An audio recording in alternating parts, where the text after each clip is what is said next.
Spade podcast. Right now we're about to do episode 1, first ever Episode 1.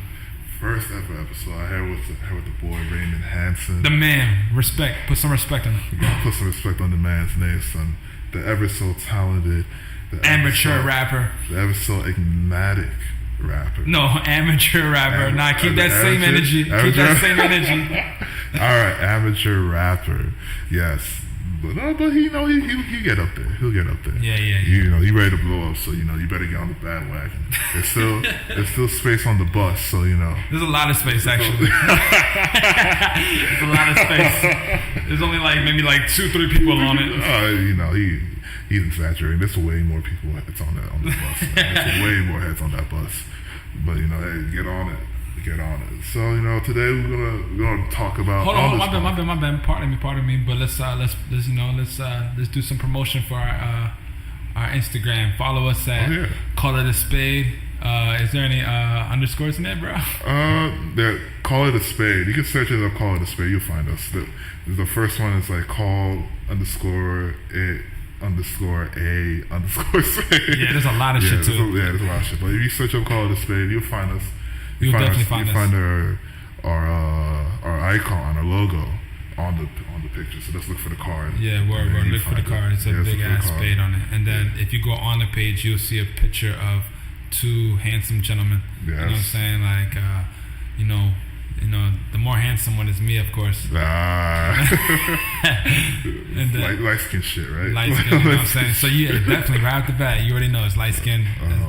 But we're gonna get into this. We're gonna talk about LeBron season. We're gonna mainly focus on LeBron, right? Yeah, for the first episode, it's gonna be about LeBron, the year of LeBron, season 15. That's what we're gonna talk about here today. You might have to take the lead on this one.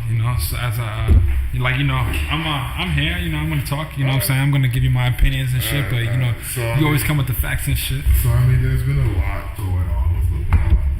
We know about lately and stuff. So what we're gonna really do in this episode is we're gonna really explain to you what led to the events of LeBron and him now being a Laker. So to give you more of a better sense of why he chose to become a Laker, because his decision really wasn't out of the blue, even though that there has been many reports throughout 2016. And apparently, and Magic was on it too. You know what I'm saying? They said that Stephen A. said that Magic was at his door a minute after. He was right there. Yeah. He touched down.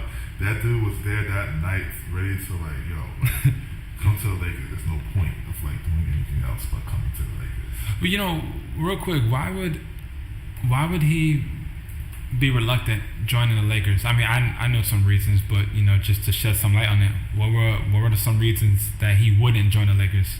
They seem promising. They seem young. They have Lonzo Ball. He has a lot of attention later. For basically, probably his hesitance might not be because of the team, but more so because of who has represented the Lakers throughout the year. All right, like you said, we'll get to it later. We'll get to that in a bit. All right, so because that's a lot. Yeah, it's a lot. So mainly we're going to be focused on his 17-18, his past season. So now, LeBron here, season 15, he's now about, I think, 33 years old right now. So 33 years old. 33, yeah. So he 15 years. He broke some records this year. Had a lot of career highs and stuff. Last year too, right? Last year? No, I'm asking. Last year? Didn't he break some records last year too? The one, the season that just recently finished, or the year before that? The one before that. I think the record that I can remember right now, I think he was the first guy to ever have a triple-double in the finals, surprisingly. Yeah. So yeah. To have it to average a triple-double in the finals. So that was interesting stat. Hold on. So a lot of stuff, but this year was it's a pretty notable year for him, especially since that this was the first year that he actually played all 82 games So in total, And you know how long? Like he plays like the whole game. played all the. He only gets like 2 minutes the rest of the game. barely 2 minutes. If he could find 2 minutes to rest. But that's his fault, man. You already know how I feel about that. Yeah, We'll get to it. We'll get to it. We'll get to that. But yeah, a lot of stuff he had. So 82. He played all 82 games this year. All 82. So you don't know. Yeah, he played all 82. Oh shit. So you gotta count. So you're gonna count 82. Of course he's plus tired. the playoffs. Altogether, he ended up playing 104 games. No, wait, not 104. Wait, hold on. That's crazy. Let me just double. Yeah, 104 games. 104 games. Right, 104 games altogether last year. Every single game he played. Like, alright, so out of that regular season stats, so he averaged about 36 minutes, 36.9, so about 37 minutes per, which was about one of the top 5 players in the league to have that amount of average that amount of minutes. And reluctantly enough, it was actually less than his 2016-2017 year, surprisingly, but hey. So what was his stats during those years? During the season, for 2017-18 season, 27.5 points per game on 54% shooting. Shot 36.7% from the from three. Wait, hold on. Just to clarify, you're looking at this past year's stats? Yeah, this past year's stats. Yeah, he had this recent season that just finished, season 15. Yeah. So he averaged about 36.7% from 3, which was, I think, his career high right there. That is his career high. Yeah. High. Rebound was about 8.6, so he was on par with that. Assist-wise, I think was his career high, averaged about 9.1 assists per game, which was a lot. His steals was about 1.4. Rebounds, 8.6? Yeah, 8.6 rebounds per game, which is about average with him. So, he stayed pretty much even with that. But the main real stat that really pops into you is the 82 games that he played all. Yeah. Besides the last game, of course, it was the last game of the season. He did step in for like 20 minutes though, but he still played all 82 games for the Cleveland Cavaliers. Mm-hmm. So, maybe before, now I'm kind of looking at hindsight right now that maybe this was kind of his way of saying, goodbye. Because if we're seeing it now is that he officially has left the Lakers, right? Yeah. So him playing 82 games was kind of surprising. Like, usually he'll take a break here and there, just to rest up for the playoffs. But now looking back, that could have been his way of just like, giving saying it all, exactly. all So to his fans it also sounds like an excuse. Like, I spent the season giving him all. It's also built-in excuse, right? He was also because people have a habit of, even me myself, have a say that he tends to give up. Yeah. So how can you say he gave up playing 82 games, averaging 36 minutes a game? Yeah, about 36 minutes. Yeah, crazy. That is crazy, but I still think he gave up. Right? Like you can't. And this is one of some of the stuff that you can't really see on a stat sheet. I don't think exactly. Yeah, we're not one of these. We're not me and Ray. We're not one of those guys that just going to depend on the stats. Nah. And hey, he put up this so and so amount of numbers. Then he's the greatest player of all because time. of that. No. We're both basketball players, so we know what we know that there's other stuff that can't be recorded down on paper. We haven't played at the highest level, but we have experience, and we're not like some of you analysts and critics out there, right. Just judging, never have played the game before, right, or just new to the game. We actually understand this. We know there's a difference between the numbers and the actual game. There's a difference between put the computing numbers on a calculator to get an output and actually watching, feeling the game and how stats do not define a player, man. Stats not at all. But yeah. So again, a lot of career highs for him, especially the 82 games that really popped into you, which was surprising. So hindsight, as we said before, it kind of looked like he was that's his farewell, a farewell tour to Cleveland for the city, and for all the services that he gave to that city. But I feel like even way before that the decision for him to leave was pretty much imminent. And I want to go back to the summer of 2017 where Kyrie asked for a trade. So it's funny that I was in Boston. Oh, that's, yeah. Actually, that is pretty funny. Yeah, you were in yeah, Boston. yeah. That's and I was crazy. like literally in front of the Garden when I heard the news. Yeah, you know what I'm saying? Like, I totally forgot about that. Yeah. I was like, oh shit. Right. Yeah. Now I'm listening. So basically, with Kyrie after their defending their title. Yeah. For after the 2016, 2016 year, they win the title in 7. It was unprecedented. It was something that no one really saw coming, but a few things went in their favor. Draymond being suspended for that game 6 was pretty huge. Yeah. Remind me again. What did he get not suspended game 6, game 5. Oh yeah. Well, he ended up getting suspended for more so like headbutting LeBron's nuts, basically. Yes. Because LeBron pushed him down. He tried to get up, but LeBron's already over him. And then LeBron I saw that game. That was so disrespectful. I didn't even blame him for even reacting the way he did. Like, if I was there, I'd probably react the same way. But too. I'm not gonna lie though, Draymond did look a little scared. He looked a little scared, man. With him, it's a respect factor to LeBron because you think so? Oh no, for sure. I mean, they do shows together. They literally do shows together. Like Draymond, there was a time where they had that barbershop thing that they were doing. Oh yeah, I mean that's LeBron invited him over and they of course, like it's a respect factor. Yeah. So they sort of. But if someone is stepping over you, like. I got respect for you. If you stepping over me and your balls are dangling over my head, what the fuck? Nah, but I mean, like, yeah, I guess. No, because that was a. Speaking of that, when they were in the barbershop, that was a really good. That was a good show.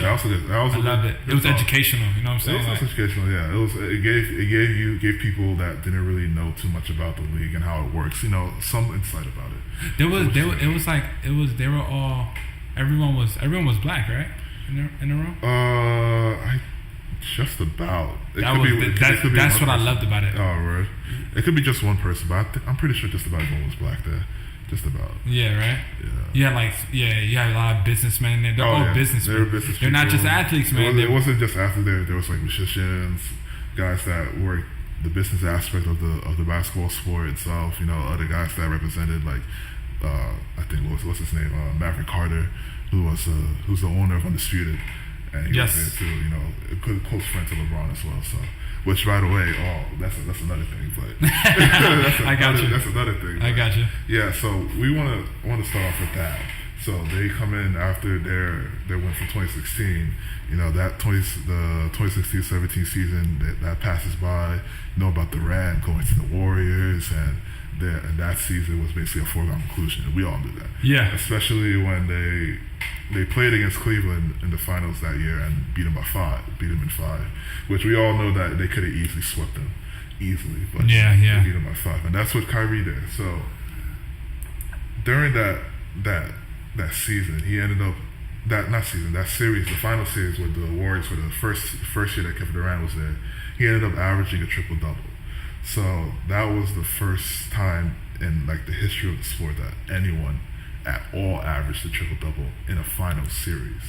So that was a big deal, but at the same time, you kind of see it that regardless of him averaging a triple-double, they still lost in 5. So it was kind of like a pointless thing. So it wasn't as big as it probably would have been, or it should have been. But you could also take it to the fact that maybe because he was so focused on getting this, it kind of hurt his team a little if bit. Kobe Bryant didn't win that 81-point game, it would be the greatest unnecessary, pointless performance. You know what I'm saying? Like Wilt Chamberlain, 100 points. If they didn't win that game, so yeah, exactly. Who's going to remember that? But at the end of the day, we'll always remember that effort because the stats will not allow us to forget. You know what I'm saying? Right, so it's right. like it's always to be, applaud. Yeah, sure. Yeah, I mean, that's a feat that no one's not going to take away from him. We're not going to say that he's trash. That's crazy. That's insane. But people do. But at the same time, you get the sense that LeBron was kind of using that as his way of saying that, hey, I tried to try to beat this Warrior team, but no one else around me did shit, you know. And I think that kind of eminent through the team, especially Kyrie, kind of rubbed Kyrie a little bit the wrong way. And if you ask me, he's not taking necessary risk. Like, I think he's scared to let his teammates run the floor. I totally agree. You know? Totally agree. Because you're, like I said to you in the previous conversation, you're supposed to be a role player. Right. Role players play a role. Yeah. As a dominant force, Kobe Bryant, Michael Jordan was, and I will always allude to these players for examples. They were role players. Mm-hmm. You went to Michael for necessary things. Michael went to Steve Kerr. Michael went to what's his name, Scottie Pippen. You know what I'm saying? Other players. Kobe had Derek Fisher. Exactly, Derek Fisher. Derek Fisher was known as the captain of the team. Yeah, you know, and that dude was clutch too. Like, don't get me wrong. Exactly. Like, No, he was. He definitely was. If Kobe was getting locked, was like, you know, getting too much attention, like Fisher will hit. Exactly. Very Exactly. important for you. Exactly. And you know, yeah, exactly. So it's you have to be able to fit. Like, you know, you may be the star of the franchise, but you have a role to play. No doubt. And I think he's scared, man. Which I don't blame, especially in this. But it's what he's used to. Well, with him, it's like he kind of has to, and he does. I think that, you know, in a sense that, part of the reason is the team is set up the way it is, but that's also his fault as well, because maybe management too. And management too, because management are the ones that actually do make the moves at the end of the day. Yeah. So even though we all say LeBron's the GM and shit, they do at the end of the day decide whether or not they want to make that move. LeBron, yeah, no, you're absolutely right. LeBron has a lot of power though. Oh shit, crazy. And you actually brought that to light to me. Yeah, crazy. But again, we'll talk about that soon. We'll talk about that another time, maybe another episode. But with Kyrie, and, you know, back to where I was about the stats thing and how it kind of emanated through the team about kind of rubbed people the wrong way, especially Kyrie Irving.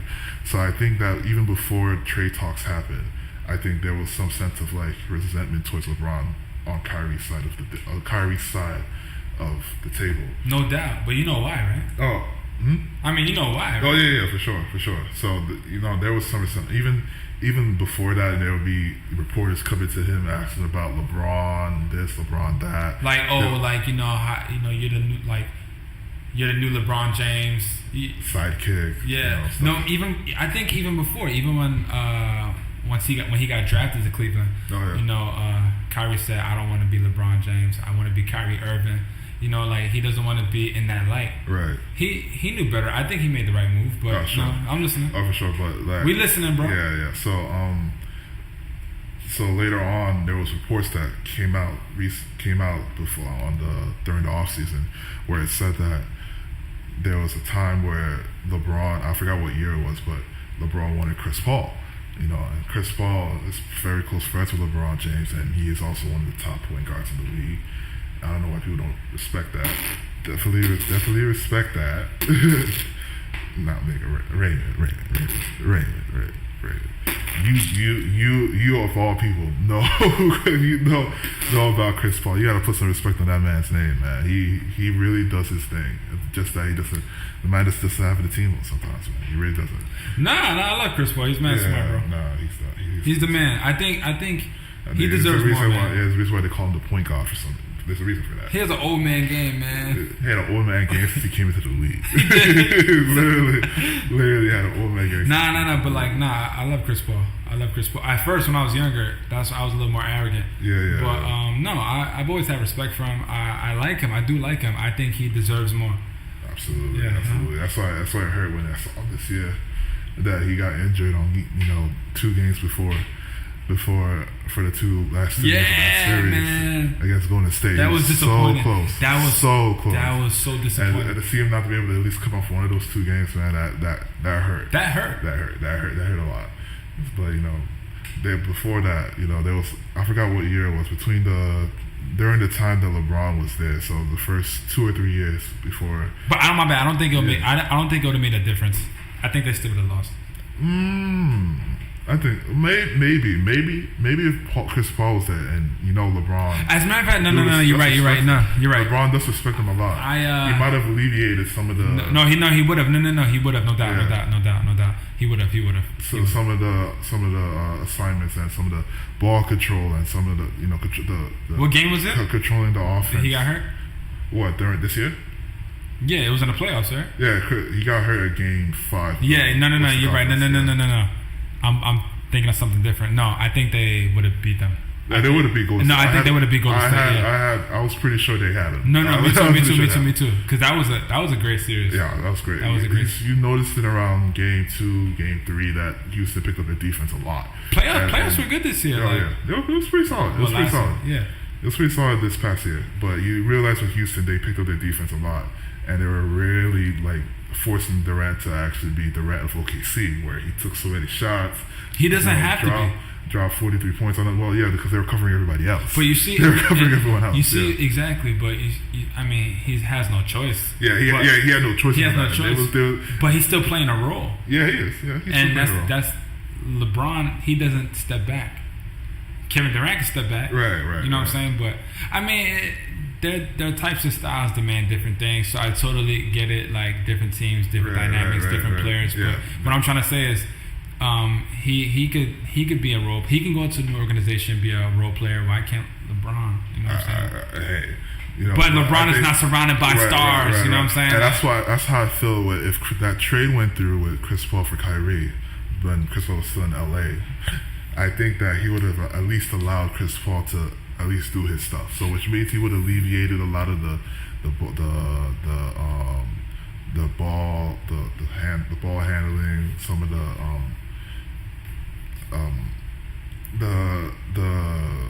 passing, the assisting, the ball movement altogether. The ball movement altogether would have been, I think, a lot better if Chris Paul was there. I would guess Chris Paul wouldn't be as ball dominant as he was with LA Clippers, and it's even shown that he did that. He wasn't ball dominant with Houston, with James Harden as a ball hand, as another. They call him a point guard, but he's really a shooting guard. So I don't recognize him as a point guard. He's just a combo guard who could facilitate. That's the word, facilitate. Yes. Right? So he could facilitate just like a point guard. Yes. But like you saw with him, he let James Harden do his thing, and he was a shooter. So I know Chris Paul would have been, I think, a lot more of a better fit for LeBron in terms of player comfortability and what he was looking for. So news got out about that, and during last summer, and Kyrie heard about it. It got to Kyrie. That's what really ticked Kyrie off. Kyrie was like, "Wow, you really wanted to trade me for Chris Paul," and that was the icing on the cake right there. That really set the whole ball rolling right there.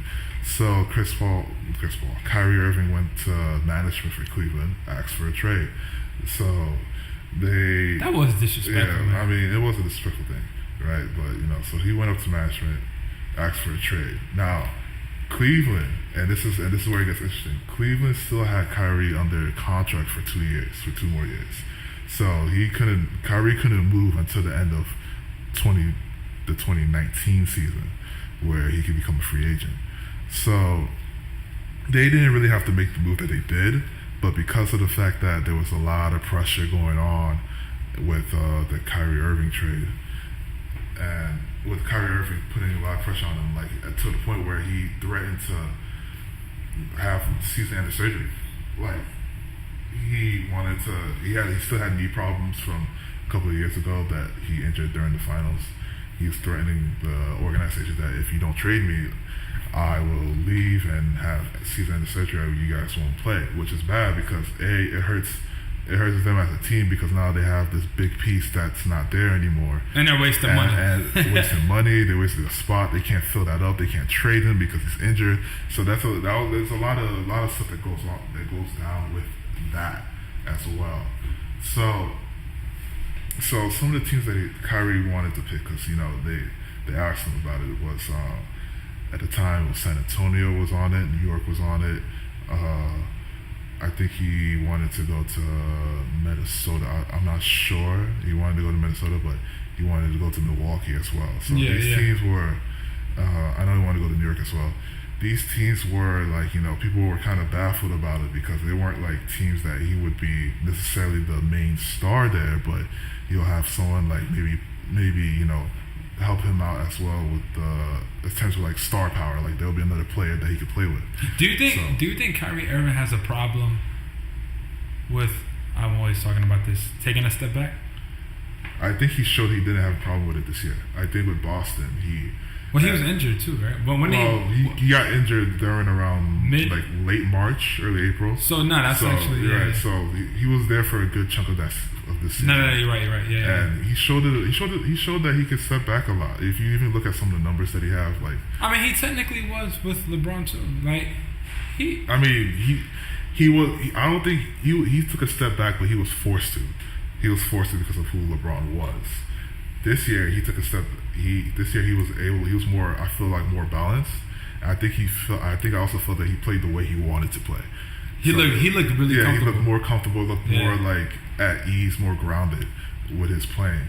Because it didn't necessarily show on the stat sheet. Like he will have like maybe 14, 16, 18 points, but if you watch it, you can see him. Yes, he looks comfortable. You can see the difference. Right. His numbers might not be as super high as LeBron is, but if you watch the games, you can see that more so he was more focused on having the other players around him being able to do something, being able to affect the game in their way, so that him himself wasn't in the way of that. Yeah. And then if he was needed, then he would step in and hit a couple buckets here and there just to get the team going. But it was mostly about getting everybody else around him going first, so that the team doesn't like strictly stay on him. Yeah.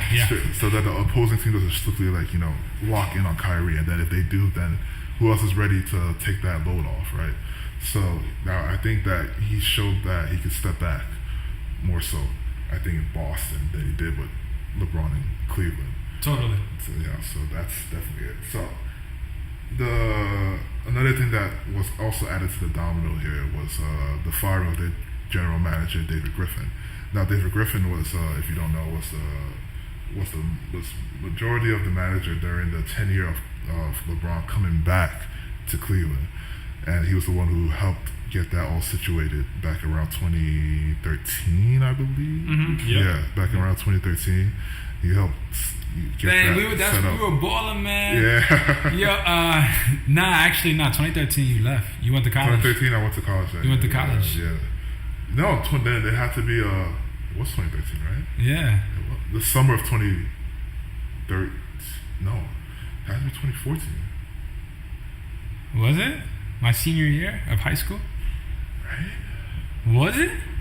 Yes, 2014, because I remember that year San Antonio beat Miami, and I have a picture of it. Was like game. And they went to game 5 and shit. Right? Yeah. They were busting. They busted ass. Miami. They cleaned their ass. Like simple fundamental you basketball. could literally record their 5 games, and you can have videos of it as like tutorials to teach your team instructions of how to play team basketball. That's how it was. It was basically a teaching moment for everybody. It was. And the guinea pigs was the Miami. They killed that whole. They did that whole superstar. Oh my god! You know what I'm saying? Like badly. They did that. But yeah, so David Griffin was the guy who facilitated LeBron coming back to Cleveland. So I'm not sure. I'm pretty sure it was before they traded Kyrie. They ended up firing him. Now people were a little bit confused about the firing because this was a very dicey situation where Kyrie was asking for a trade. Yeah. Maybe he could have alleviated Kyrie and told him, hey, you still got a couple of years. Let's try to repair the relationship with you and LeBron. But they fired him. So now there was basically the owner, Dan Gilbert, who was really running the show. And Dan Gilbert, so you sound like you got the inside scoop and shit. I mean, hey, let me find out, man. There was a lot of stuff. Give me a job, but get you a job. I hope.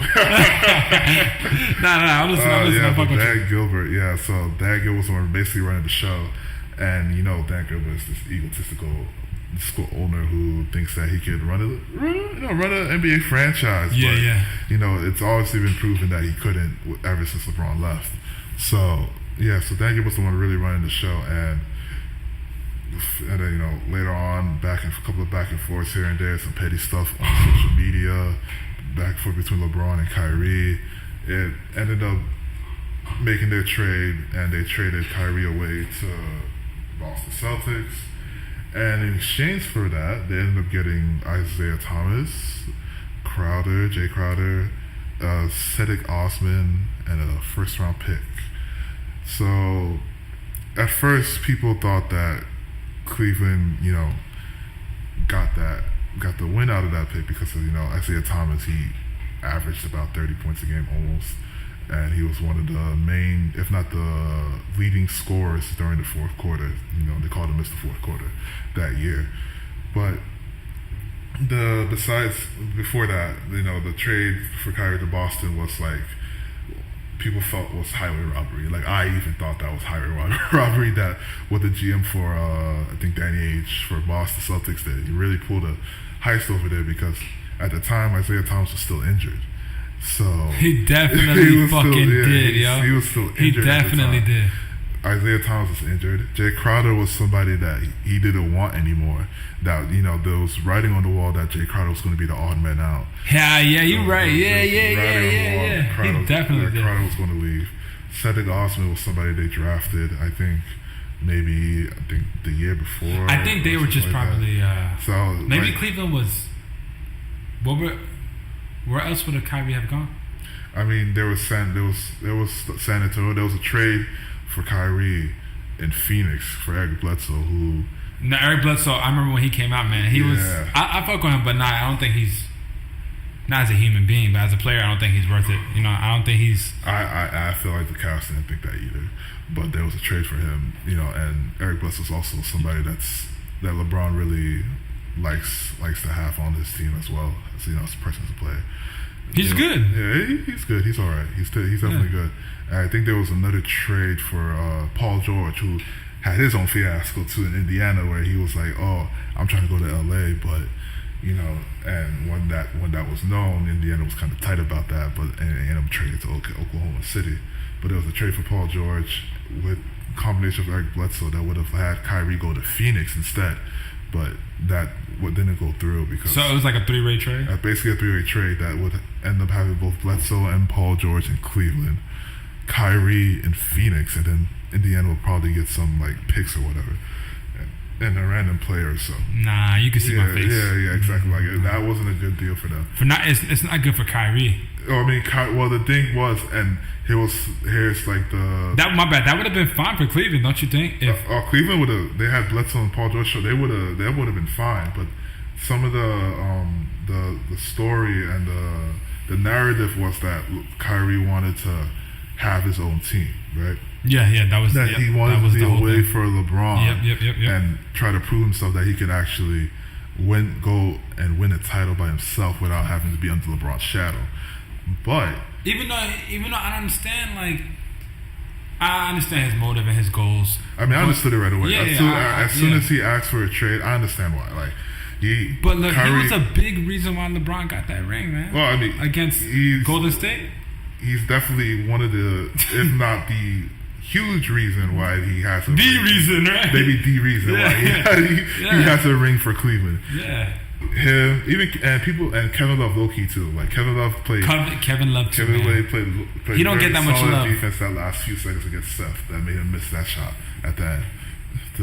That later on led to them. But you see that title. We'll get to it. Gotcha. Yeah. Okay. But that's again another story another time. So that trade, Indiana didn't like the trade, because they didn't want to still have give Paul George to LeBron basically, and have Paul George still be in the East. That they didn't want that, so they ended up trading to OKC, which actually was a good trade which actually came out to be a good trade for Indiana too, because again another guy came out and rose to become star. Rose to become a star player, a superstar, an all-star in the NBA, which was Victor Oladipo. So that actually was a pretty solid trade for them. But he was doing this. He was always doing this thing since he came in the league. Oh, sure. But now that it's now translated to wins now, so that was a pretty big deal for him. And also, you could tell that as a player, he got Victor Oladipo. That's what we're talking about here.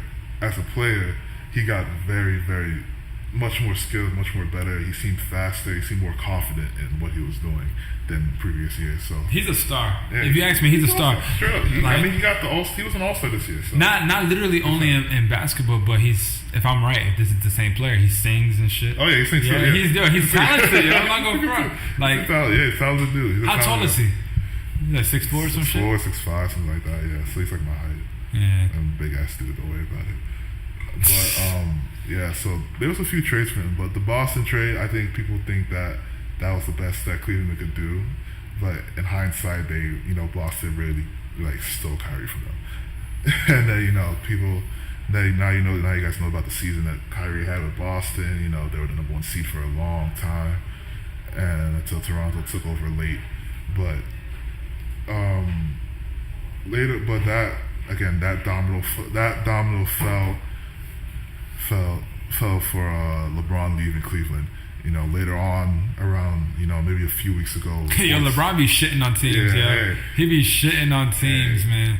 Hey, nah, I respect it, man. I respect it for sure. That domino was probably one of the first to fall. Later on, reports came out saying that LeBron initially didn't want Kyrie to be traded that year, that last off season. So again, we don't know what stories to believe, because there was a lot of stuff during the summer where it seemed like, LeBron felt he was the victim here, that Kyrie wanted to leave. Oh yeah. That was the narrative that was painted basically. But hey, that was nah. Right. Right. So, I mean, we never know, but we're just speaking our mind, man. I don't think the fuck out of here. We never really know what his intentions were, truly. But so then later on, after that trade, there was a couple of acquisitions, some interesting acquisitions actually. One of those acquisitions was Derrick Rose. Now Derrick Rose was coming off of a season with New York, one of his more better seasons. He played a good amount of those 82 games. I forgot. I think he was in 60-something, 70-something. He averaged a decent amount of points as the starting point guard. So personally for me, I was surprised that New York didn't sign him again. Like he had a good year. He had a good solid year. Maybe because he was old or something. But I thought that they would sign up at least for another year or two. But that's that. But he ended up getting signed to Cleveland. And then another player that got signed to Cleveland was, Jeff Green got signed to as well. But Jeff Green was a great pickup, man. Well, he was good. But I love Jeff Green. I love Jeff Green too. I love him a lot. I think he's one of those guys that he was also with Oklahoma City when they still had Harden and they still had Kevin Durant, they still had Serge Ibaka. He was there too. I think he's in that class. To me, I think he's in that class. Well, potentially, like that Kawhi Leonard, Paul George, Jeff Green. Yeah, man. Right now. Not right now. No, I'm saying like at his peak because he could defend well, he could score. Yeah. No, I think before, like maybe a few not now, ago, bro. Not now. Not like now. Right now, no. Nah, right hell no. Before he was doing a lot. Before he was scoring, defending. He was I think for Boston one of their main focal points there. So he was getting up to that level at the time, and then he had heart surgery, and stuff like that. Yeah, man. Yeah. So God bless. You know what I'm saying? God bless. For sure. But the main player that got signed in Cleveland that last offseason was Dwayne Wade. Now Wade. Here go your boy. Now, personally, if anyone asked me, I felt Wade was better than LeBron during their Miami Heat time. He be flip flopping like he said. No, he changed his story. I still stand that till today. He changed his story. When I first met him, his favorite player was Dwayne Wade, and then he just told me recently that his first favorite player ever was LeBron. He be flip flopping now. No, you don't. He be flip flopping, man. He loved LeBron. He's a disappointed fan that he didn't come to New York. I mean too, but you know what I'm saying? No, I don't give a fuck. I'm glad he didn't come to New York. Anyways, I think he would have. I think he knows New York's business is fucked up, man. Oh, what? New York is fucked up, bro. I mean, the team itself is crazy, and not only the team, just the organization. I meant the organization, right? The whole top to bottom is like insane. But they're clearing house, but yeah. So I'll stand here today, with the LeBron being my best player. That was when I first started getting into basketball and knowing all these these main NBA How old were you, players. by the way? I think I was around elementary school, so. I want to say like 9 years old or so. I want to say that, but it's one of those 2 years. But LeBron was the first player I was introduced to, and then that was my favorite player at the time. And then later on I got into basketball, into the NBA, and hard body, right? Yeah, hard body. I recognized D Wade's greatness, and I was like, yes, D Wade is 1,000 times better than LeBron. 1,000 times. 1 times better than LeBron. Yeah. It wasn't because his knees couldn't hold up. I still feel he could play in a high level if his knees were still there. But yeah, age catches up to you at some point. No, yeah, Dwayne Wade is, man. He's great. He was great. Top 10 of all time. Shooting guard. Shooting guard. He's number 2. Number 3. He's number 3. Definitely number 3. Just you said it. Who's number 1 and number 2 on your list? Oh, Jordan and Kobe. Okay. Jordan 1, Kobe 2, Wade's 3. That's common. Yeah. Even better than Allen Iverson. Yes. Because he has a ring. You can argue that. No, you can argue that. Because he has a ring. You got 3. So where's AI? Yeah, I would be probably. Is he 10 to you? Yeah, he's 10. He's 10. He'd probably be 5. Okay. Because of the guy. I think. No, we spoke about this before. I'm pretty sure Pistol Pete Maravich is there too as well. No doubt. So, I mean, hey, besides all that, but Wade. Besides all that, we get back to that. But get back to the topic. Wade was one of the more. I don't want to use the word alarming because it wasn't like a danger that Wade was coming into Cleveland, but it was a surprising acquisition for Cavs because we didn't really expect the UA to join back up with LeBron again for a second time, especially now that how he is. He's an older player now. He's not moving as fast or as agile as he used to be. So we didn't really expect him to do that. How old is he now? I think he should be going to 36. He was like 35, 30. I know he was 35 the year before, like a couple of years ago. But he should be either we're going 36 or he got drafted in 03? Huh? He got drafted in 03. Yeah, he got drafted in 03 with LeBron and. I know, but he went to college for like. Did he go 4 years? Maybe a year or 2. It could be a year or 2. I'm not sure. I'll have to double check on that, but yeah. So that was one of the more surprising acquisitions, and at the time, Wade didn't want to step into what's going on with the what Cleveland has set up, but the presence of Wade was really felt around the team, especially since Wade is like the big brother figure to LeBron. There was sometimes some of the people on the team felt that LeBron was being distant and hanging out with Wade a lot. They'll be chilling, drinking wine, all that stuff. They felt like Wade was kind of cutting LeBron off from the rest of the team because LeBron to like some of those players like JR, Tristan, those guys was more of like a mentor to them, a big brother type of things to them, and they really look up to they really try to follow LeBron's lead, look up to him, and like some of the stuff that they do, like business acronym, like even especially for J.R. Smith, you could tell that LeBron's hurt.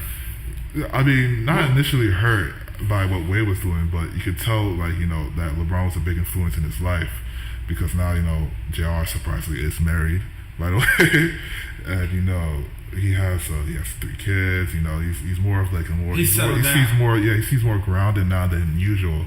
Mr. Be slide your DMs and lay down the pipe and shit. What year did JR come into the league?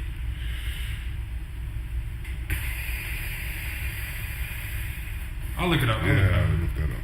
I want to say you about to come out the ass or something. Yeah, I want to say 05 or 06, but you can definitely look that up. Uh-huh. But yeah, JR, you can see that LeBron was a big influence on JR. So so the season starts, and the UA, asked requested one to come off the bench. He didn't want to step in anybody's toes or whatnot. And who, D Wade? Yeah, D Wade, right. He didn't want to do any of that, so he decided he was coming off the bench at the start of the season. And with that, Harrison, and then you get the narrative that sooner or later Wade will start, and then they'll have the Wade LeBron tandem. That was the narrative that was being pushed out around the the sports news, sports. No, he got drafted in 04. 04, really? Yeah. That's crazy. Right? That's actually crazy. Wow. Because I knew he's been in the game for a minute. Yeah, he's been in there for a while. I was thinking about the Nuggets and shit. Yeah. My bad. Go ahead. I think he started off with the Hornets. I think Charlotte Hornets. I think they're the ones who drafted him. New Orleans. Yeah, New Orleans at the time, yeah. So, yeah, I said Charlotte. New Orleans at the time, right. Mm-hmm. So, J.R. was starting, but there was a lot of narrative with D-Wade and wanting him to have the D-Wade LeBron tag team duo again. But, Wade was still old. But that was He said Wade was still old. Was still pretty old, right. So, obviously, JR's hearing this, and JR knows that the pressure is on him because as soon as he starts messing up, that narrative starts to become more and more of a bigger influence to the team now. Now it's like, maybe Wade should start, and then, at this time, JR couldn't make a shot. There was a stretch where he was like maybe he can barely make a three, maybe 1 3 per. Yeah, I remember that. Remember that. And that was like a lot happened this season. Hell yeah, a lot happened, and that was like one of his career lows. And sooner or later, the coach had to bench him, and ended up starting D-Wade, and Wade. He let it get to him, man. Yeah, I mean Wade did his thing, as much as he could, but they were still losing. They were still losing, and mind you, Isaiah Thomas is not playing yet. He's still hurt. Right? He's still injured, right? Yeah, he is still hurt. So a lot of people was like, oh, okay, once Isaiah Thomas comes back, then the team will be much more better. They'll have a much more stronger showing. But that seemed to not be the case there. Who was their point guard in the meantime? George Hill? George Hill wasn't there at the time. George Hill came in after the All-Star. Got you. When they had the trade overhaul, right? Got you. So the point guard at the time was Derrick Rose. That's right. Yeah. Derrick Rose was there. Derrick Rose was their point guard, and he did all right, but he did get some. There's some injuries here and there, and it wasn't really consistent. So it was between the point guard at the time was between Derrick Rose and Jose Calderon. So they were, depending on how Rose's health was, they always switched, and they were waiting. They did struggle a lot.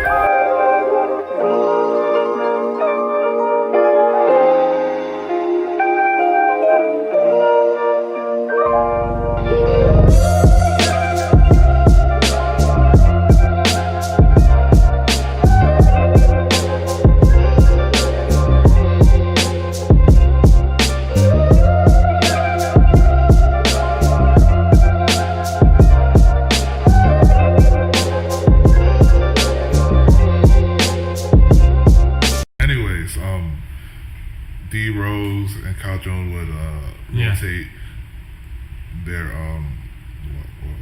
they would rotate the point guard position, so they would always share it, and still they were trying to find a right balance between players and some of the starting rotations and things like this of that nature, but they really couldn't find that right group of people that they can put in together. And again, they were still waiting for Isaiah Thomas to come back. And as soon as Isaiah did come back around I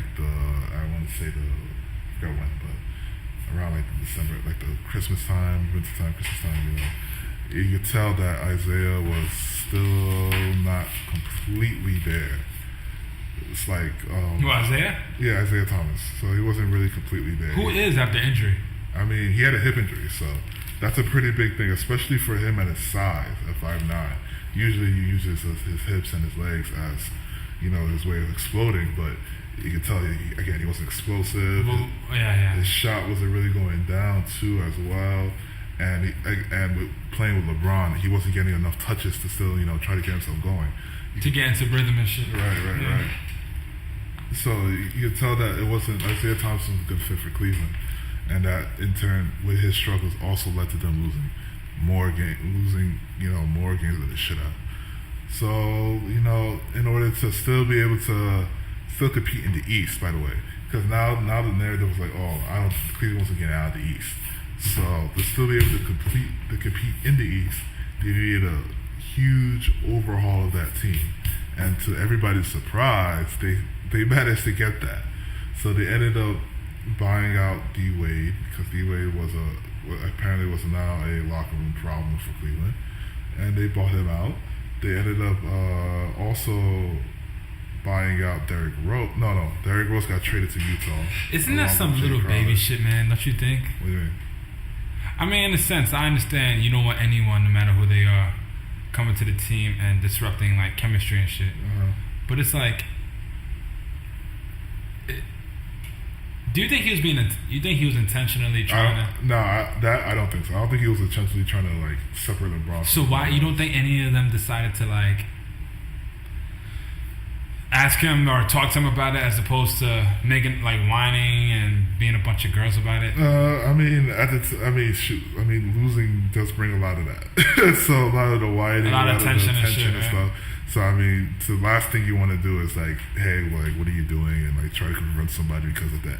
Then somebody's gonna get tight, and then sooner or later, then it's gonna start fights, and it does lead like losing leads to a lot of shit that it just goes down like that. And I think people were just trying to avoid the situation. And we know this personally. We lost a lot. You know what I'm saying? Yeah, we're aware of this. So yeah, so I think one of the shout out Hawks. So one of the things that what was I going? Oh yeah, so no, yeah, I'm pretty sure they didn't want to talk to D-Wade like that. So they needed to buy him out. So they did buy him out. They traded Rose and Crowder away to Utah. They then traded who was it? I think they traded a couple of guys to LA. I forgot who. I'm trying to remember. They traded Isaiah Thomas to LA. And they traded Channing Frye, who then got like Channing Frye, shit. Who then got bought out, but whatever. And the players that they got in return, they got George Hill, who he mentioned before. They got Rodney Hood, and they picked up Rodney from Utah. They got George Hill from Sacramento. They got Rodney Hood from Utah. Then they picked up the Lakers former Lakers, Larry Nance Jr. and Jordan Clarkson. So those are the four of the guys that they picked up, and a lot of people were narrative again was like, hey, now they got more younger legs, they'll be better defensively, they'll have more energy offensively, and they will look up to LeBron. Again, look up to LeBron. Now, these are guys that are like, already pretty much adults here, and they're now saying they will look up to LeBron, but hey, it'd be in awe of LeBron. But that was that again, that's the narrative. So after that, they played a couple of games after the trade, and everyone, they won those games, and everyone's like, oh, Cleveland's back, they're ready, and you got your Cleveland fans out there who's saying, oh, they got the title, they're gonna win the title, they're good, they're going all the way, they're gonna get a second ring for Cleveland. For me personally, I didn't think so. I was like, nah, they need a few more games. Let's see what happens with them after a few more games. And sure enough, they started to go up and down. They were very inconsistent. What was their record? Hold on, let me switch the list. I know they had 50 wins by the end of the record. By the end of the season, they managed to get 50 wins. Barely get the 4th seed. Oh yeah, that's right. That's right. The 4th seed that year. Barely, like by the skin of their teeth, they had the 4th seed. Yeah. And hold on, I'll give you guys the record right now.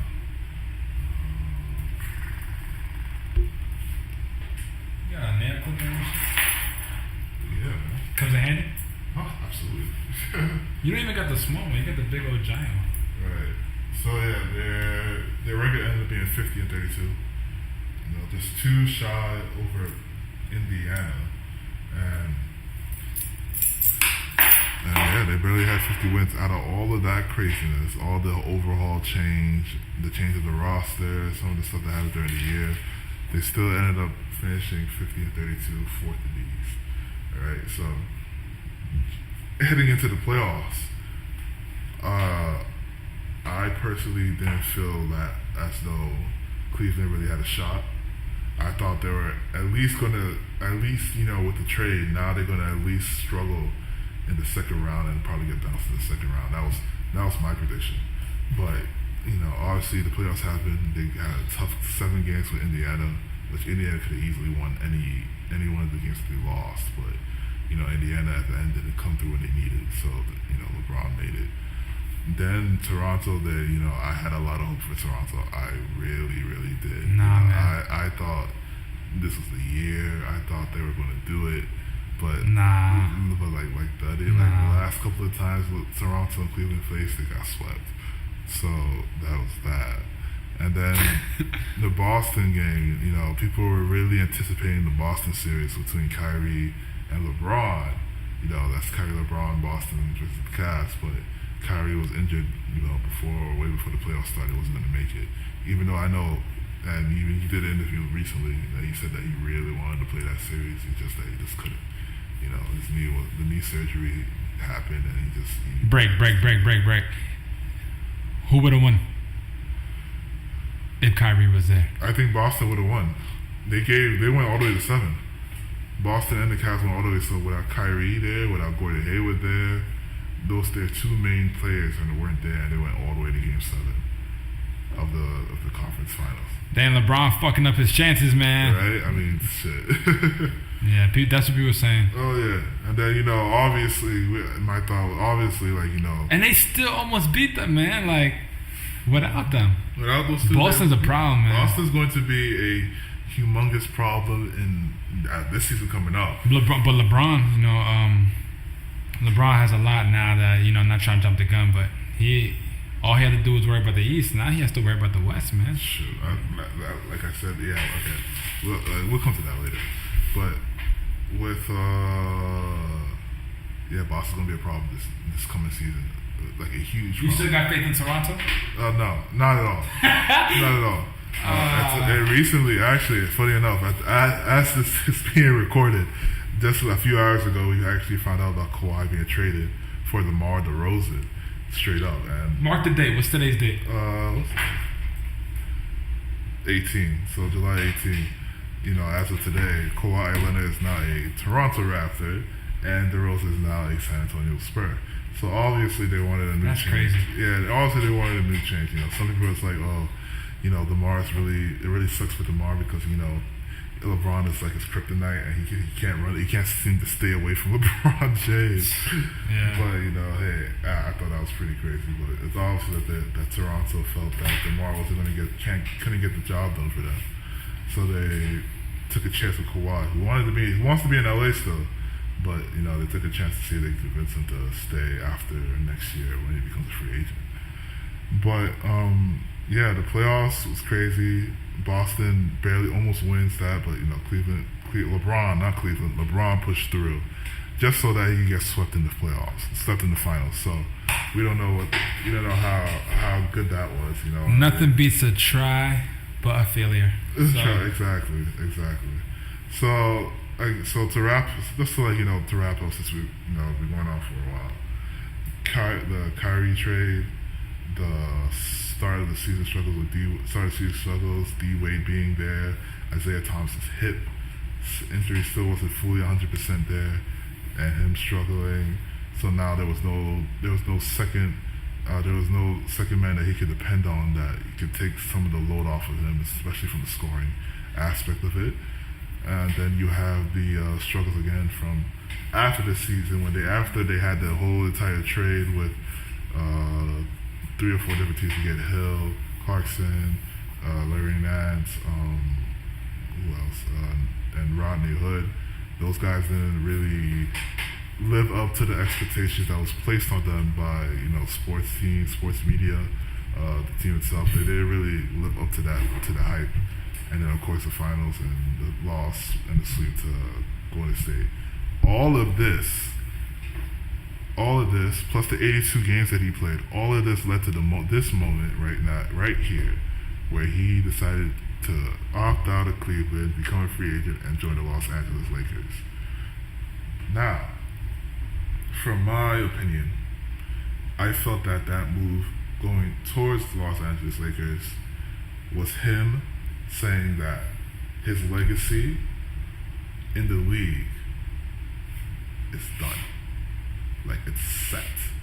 that is it, because this His legacy is done. Like his legacy is set, done. That's it. Like everything that he's done before making that move to LA, there's nothing else he can do, because that. So it's like LA, so you think he's just. You think he like retired without retiring? Basically, yeah, exactly. Retiring, but still playing, right? So going to LA was not a basketball move. I don't care what anyone says. I don't care if. Elaborate. Right, Talk. So, like, you know, a lot of people saying that him going to LA was a basketball. That's not. Him going to LA is definitely not a basketball move, because now. What is a basketball move? A basketball move is him putting himself in a position to succeed, to win a title again, because that's the goal. Because he said it himself that he wanted to still catch up to Michael Jordan. What were his options? Well, I mean, he's a free agent, so he could have walked anywhere.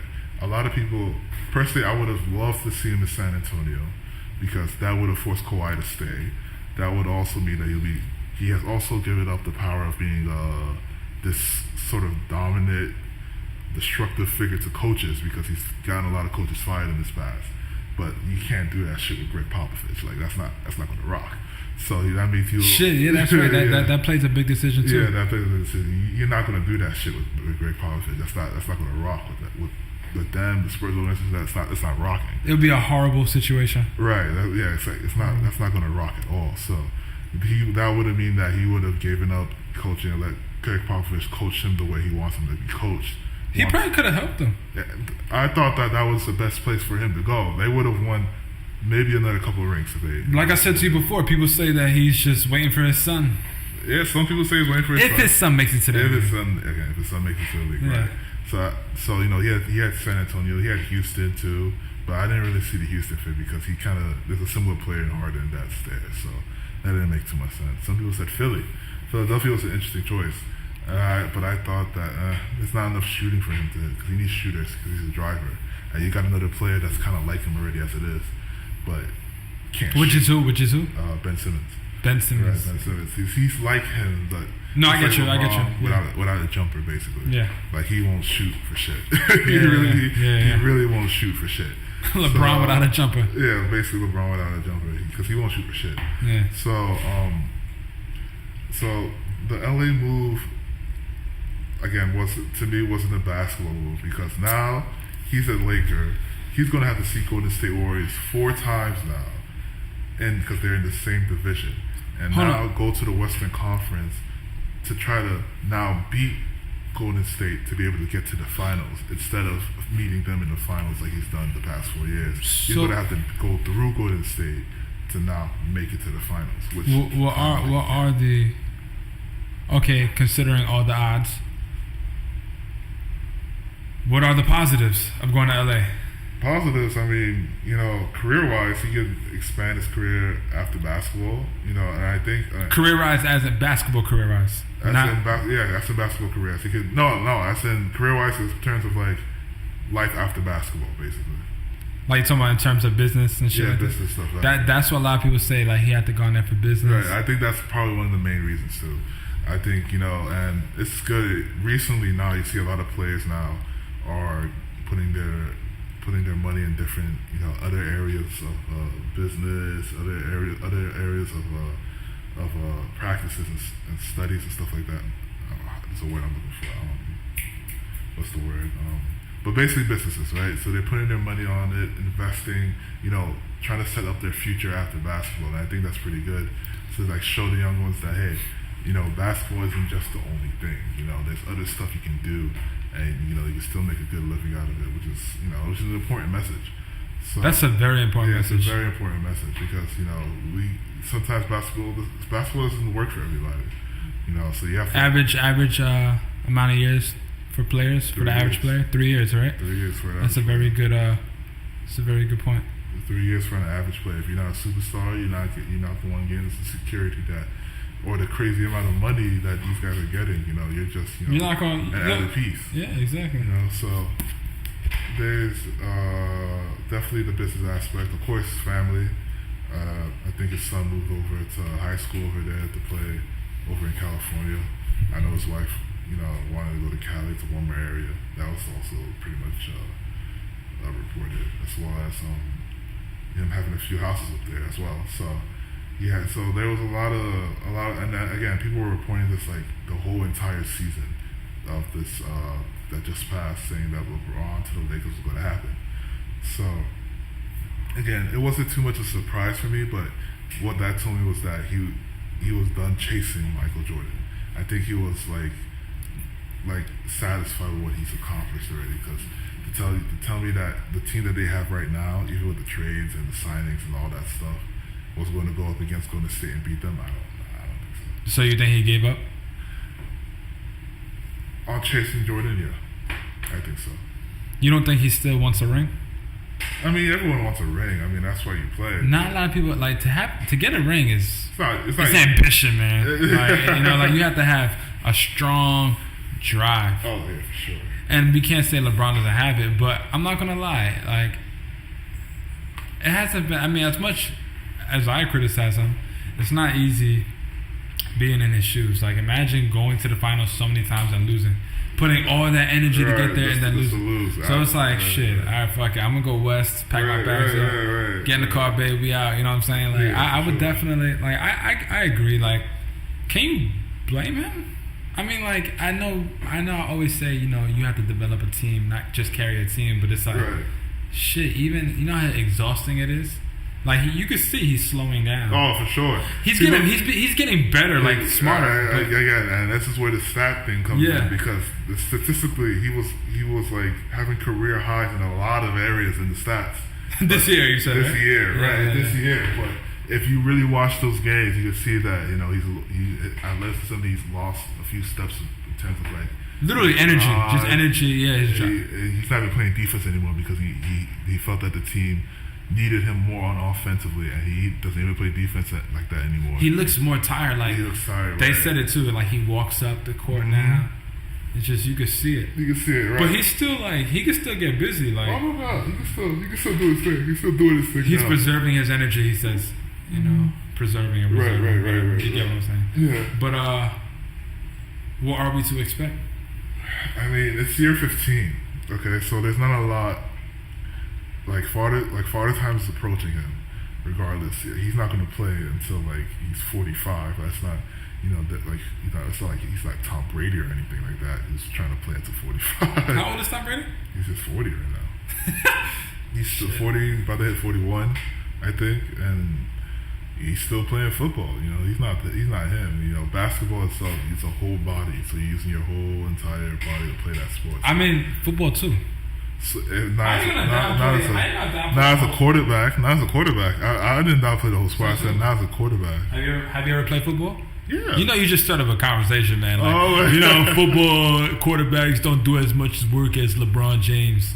I get what you're saying, but in terms of like within the team aspect of it, like all they do is just the passes. That's it. Yeah, but you know how exhausting that is. You know how exhausting that is. It's not like, but I mean, they're trained to be able to throw that for a long. And so are basketball players. Well, yeah, they are too. You know what I'm saying? Like, so they're trained. But, I mean, as the age creeps up to them, you know, they can. I mean, you got to think about it. On the shot. Not a lot of players can do what Tom Brady does. You know, and I'm not even like I don't even watch football like that. But you know what I'm saying? But like, to the longevity in any athletic career, like in any sport, like that's something to be. No, it's something to be applauded, no doubt. It's something to be applauded. But no, I get what you're saying. You're not like. I'm just saying that. No, don't get me wrong, because I always make this argument too. Right. I'm totally with you. I just try to shed some light on the other side. They get a break. They don't play defense. Oh, you know right. What I'm saying? Exactly. And there's an offensive side of the NFL, there's a defensive side of the NFL as well. And you know, again, Tom Brady's all he has to do is focus on making the passes. It's more just mental focus. Exactly. Making sure he makes the right passes. Focus on who's open. Just stuff that he's been doing for over years that doesn't necessarily need an athletic body like that. Not like LeBron, who's an athletic specimen who could easily have injured himself. Hopefully he doesn't, but and fuck up your whole career. Fuck up his whole career. That ends right there. So you can't really blame him for like trying to do something, awful. Trying to do something more that's not past basketball because he knows that the time zone was there. So, yeah, I think that was mainly. So you think he's just waiting? You think I mean, he did sign a 4-year deal with LA. 4-year deal, and, man. and there's no option. So he'll be done when he's 37. Yeah, I don't think there's no option over there. No, there's none. There's none. So he's locked into that for 4 years. So yeah, he'll be 37 by the time it's over, and I think his son will be eligible to get drafted and stuff like that, so he get to play with his son. How old is his son? He's 14 right now, I think. Right, 14. So his son's not going to college? No, he's going to high school. He just entered the college. No, what I'm saying is, if he's waiting for his son in 4 years to play against his son is not going to college. He's going to be 18. So you think he's going to get him getting drafted straight to the league? Yeah. I mean, if the rule gets abolished, yeah. It's still 1 year. Yeah, it's still 1 year. That's right. I totally forgot about that. And that's not even from the NCAA. That's from the league itself. Like they just you know. I think that's a good rule, man. It's a good rule. They just it's 1 year. Stay in college for 1 year, then you leave, whatever. Some people think it's a waste of time. So I say it's a waste of time. If you're a talented player, and especially if your family is in need of that money, no doubt. You should be able to have the option to be able to go and get your education or go to the league straight away. Get paid for what you do. So I and you never know. You could be. College can slow you down. Oh yeah. It depends on your experience.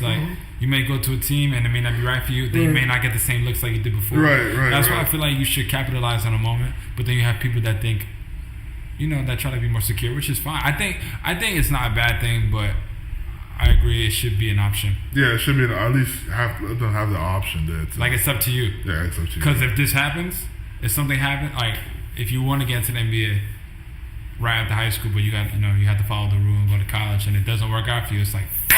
But if you are able to make the decision on your own, yeah, it's okay, I made this decision, But yeah, no, I made that choice, but yeah, for sure.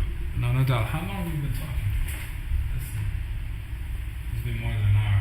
That's right, looking about 73 minutes, an hour, 13 minutes.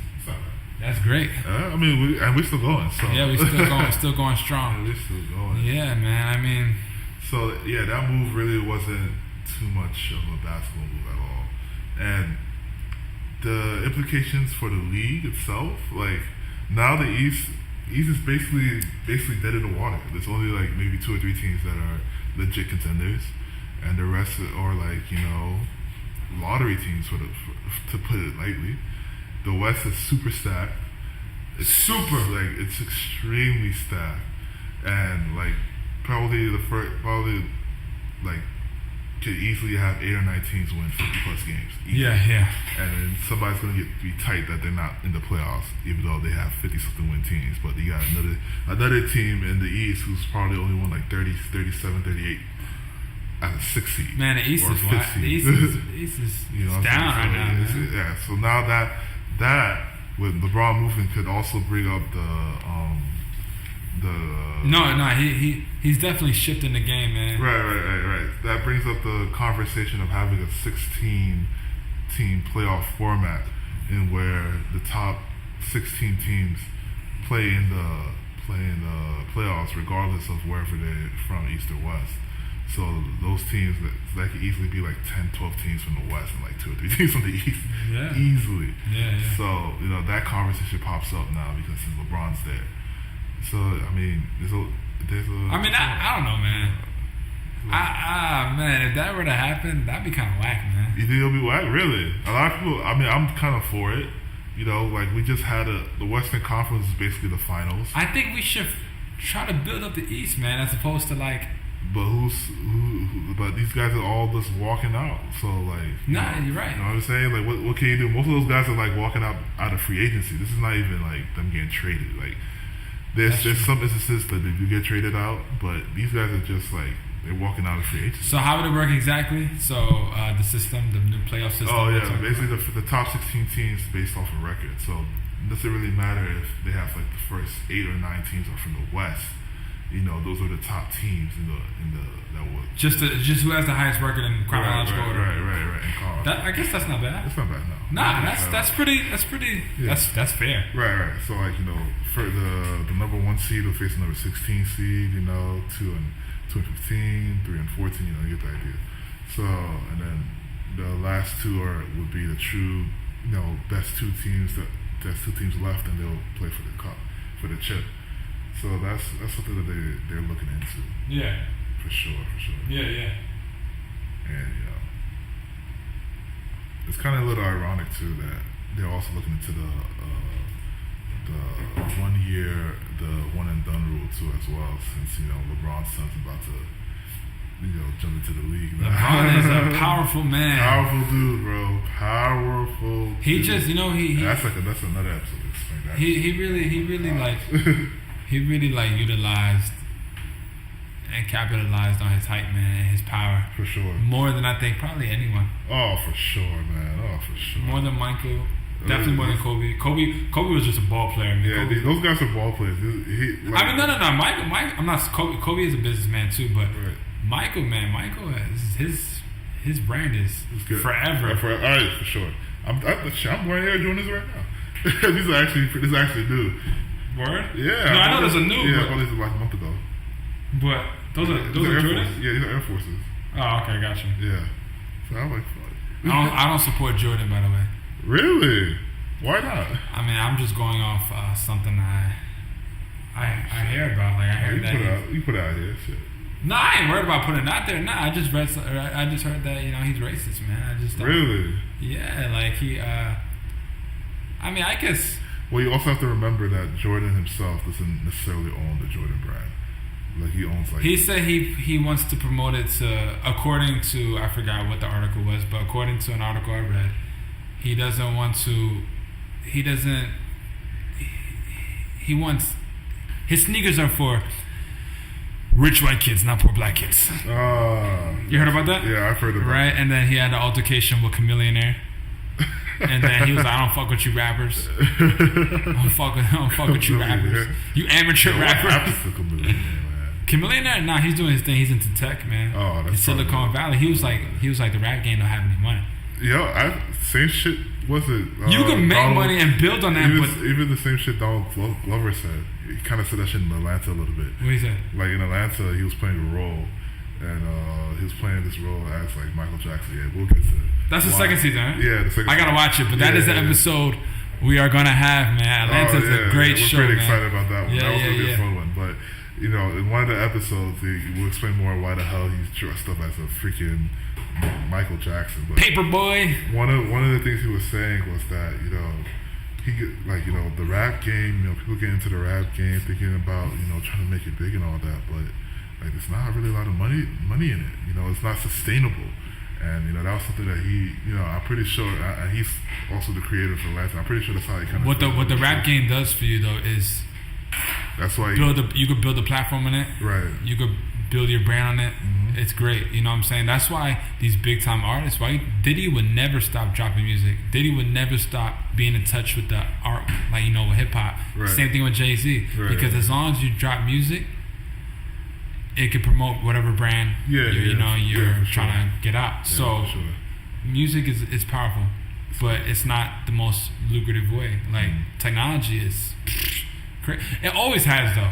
Yeah. Technology always has. You know what I'm saying? Always has. Yeah, for sure. It's just now it's hot. Oh, now it's super hot. It's exploding right now. Yeah. It's not even funny. Yeah. All puns intended. But yeah. Like but no, that's why I don't support Jordan. But what were we saying before that? Before we got into with Jordan being a businessman and how LeBron's. Oh yeah, LeBron has definitely utilized it. I think the most, man. For sure. He shook it up. He definitely in 2010, man. That was the change of the whole NBA game. He changed it forever. Changed it forever. And I think he surrounded himself with the right people. Oh, for sure. Business minded people. For sure. Black excellence, baby. Mm-hmm. You know what I'm saying? He's leaving a powerful legacy. Yeah, man. You know what I'm saying? No like, imagine the Jameses. Like, I can see that shit too. Like, I'm definitely hyping it right now. I'm at the James legacy. Like, imagine his son comes and kills it. Imagine, you know what I'm saying? Like, he could definitely. Maybe his daughter goes into the WNBA and killing it too. Shit, man. That would be. Puts a poster on somebody. That would be fucking dope, man. Crazy. Yeah. Man. How tall is his son? I don't know. It's not as tall as him. No, it's not as tall as him right now. I think he's still like 5 foot, whatever. I don't know. No, okay, he's short. He's still short. Not short. No, not extremely short, but he's still like, he's still kid height. You know, that's basketball spread. He's 14. Yeah, he hasn't. 14. Yeah, he's gonna grow. He's gonna grow. Because that was like, I think LeBron's height too. But whatever. Anyways. Yeah. Nah, man. But we have a lot to look forward to in the next like 10 years, man. A lot. You know what I'm saying? But can you picture LeBron dabbling in like the tech? Has he already? I won't be surprised if he has. I wouldn't be surprised. It hasn't been reported yet, but I wouldn't be surprised if he has. I would actually be surprised if he hasn't. That's how it is, because he has so much stuff. He has a pizza chain. He already has stake in a soccer team over in England. He has That's a lot of bread right there. A lot of bread right there. His friends, talked about Maverick Carter. We talked about this another person by the name of Rich Paul, who is his agent, who's also his agent, who also covers also other players in the league himself. So that's some of the top flight players too, and it's also the best agency in the NBA right now.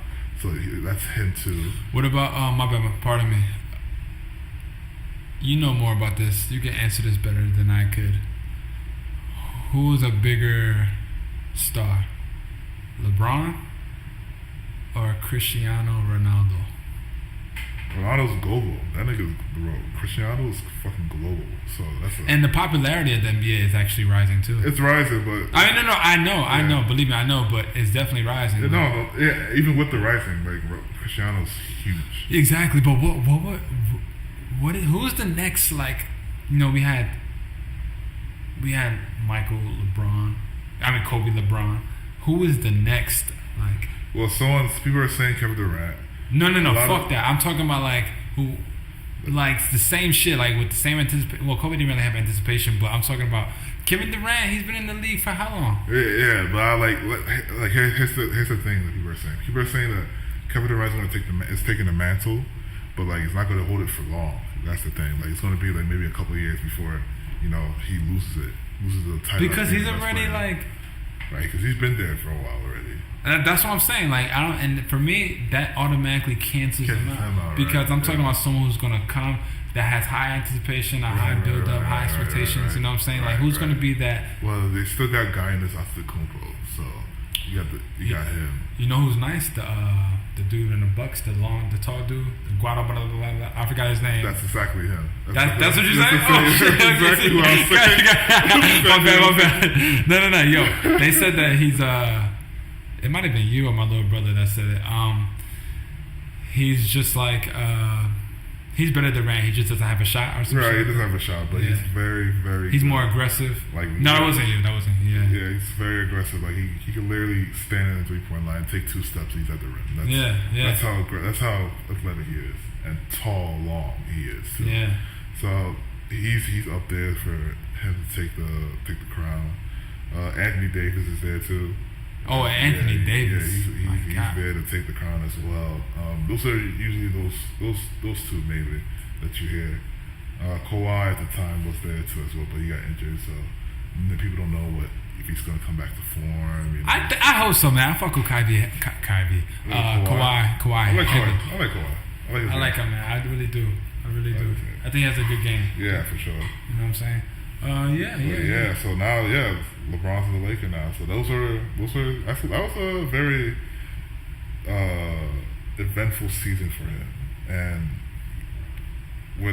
besides all that, he managed to still put up the stats that he put up, and and people will complain that he should have deserved the MVP, but I saw why he wasn't going to win it because of like all the stuff that went on under his watch as the leader of the team, the de facto leader of the team. So I know he was going to win it, but regardless of him winning the MVP or not, that last season was definitely a season that he could, really bookmark as a very signature like season for LeBron, and that goes for him in terms of like when he ends up retiring finally, and now you can really talk about his legacy and his placement in the pantheon of players, the top 10, because he's easily gonna end up as a top 10 player. We can't really place him anywhere on that list until his career is over, then we can fully look at it from start to finish and see where I give him top 5. You give him top 5? He might get top 5. I say he's between 5 and 10.